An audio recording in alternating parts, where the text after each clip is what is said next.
बुलेटिनमध्ये एक महत्त्वाची बातमी। लातूरमध्ये ज्वारी पिकांवर लष्करी अळीचा मोठा प्रादुर्भाव झालाय। वातावरणातील बदलामुळे पिकांचं नुकसान झालंय।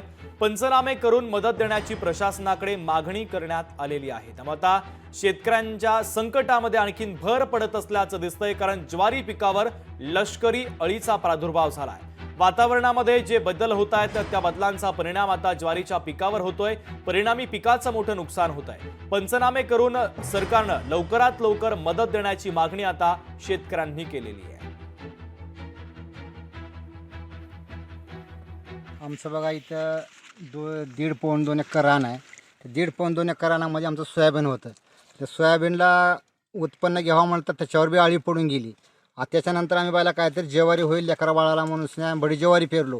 बडी ज्वारी पेरेल तर त्याच्यावर किती बी लक्ष लावून पेरेल तर लक्ष अळी काही की अळी आली आहे ते कोणतं लष्कर अळीनं आमचं पार धिंगाणा उठून टाकली। हो का पार पोग्यात शिरून सन्या पूर्ण खराब होऊन चालले। किती वेळेला लक्ष लावून केलं तर हो का पूर्ण लष्कर अळीनं धिंगाणा उठून टाकली। काही सुद्धा नाही तर आमची विनंती आहे सरकारला काहीतरी त्वरित पंचनामे करावं आणि होता होईल तेवढं लवकरात लवकर काहीतरी शासनानं मदत करावा अशी आमची आग्रहाची नम्र विनंती आहे। लोकशाही मराठी ऐका, पहा, जागरूक रहा।